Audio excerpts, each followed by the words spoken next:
నిన్న నేను చింతపండు ఎలా స్టోర్ చేసుకోవాలా అనేది పోస్ట్ చేస్తే, అక్క ఇలా చేసుకుంటే చింతపండు నల్లగా అవుతుంది, ఇంకొక పద్ధతి ఉంటే చెప్పు అని అన్నారు. కాబట్టి చింతపండు ఇలా స్టోర్ చేసుకోండి, ఫ్రెష్గా కూడా ఉంటుంది, అలాగే నల్లబడకుండా ఉంటుంది. చింతపండులో ఉండే నారలు, పీచులు, విత్తనాలు అన్నీ తీసేసి క్లీన్ చేసుకోండి. అలాగే చింతపండు మొత్తాన్ని క్లీన్ చేసి ఒక ప్లేట్లో పెట్టుకోండి. ఇలా క్లీన్ చేసుకున్న చింతపండును ఏదైనా ఒక రెక్టాంగిల్ షేప్లో ఉండే ఒక బాక్సు తీసుకోండి.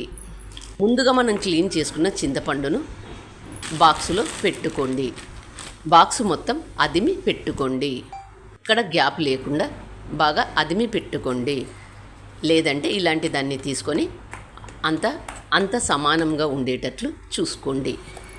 ఇలా బాక్సులో పెట్టుకున్న తర్వాత అంచులను లూజు చెయ్యండి.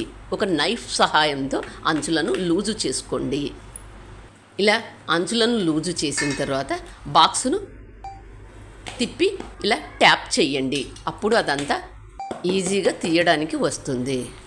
అంచులను ఇలా నైఫ్తో లూజు చేయడం వల్ల ఎంత ఈజీగా వచ్చిందో చూడండి. ఇలా వచ్చిన దాన్ని ఒక జిప్ లాక్ పౌచ్లో పెట్టుకోండి. ఇలాంటి జిప్ లాక్ పౌచ్లో పెట్టుకున్న తర్వాత దీన్ని ఫ్రిడ్జ్లో పెట్టుకోండి.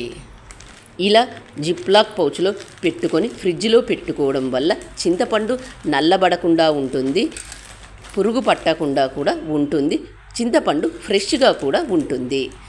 మీరు కూడా చింతపండుని ఇలా స్టోర్ చేసుకోండి. మరి ఈ వీడియో మీకు ఎలా అనిపించిందో ఒక కామెంట్ చేసి చెప్పండి. నా వీడియో నచ్చినట్లయితే ఒక లైక్ వేసుకోండి.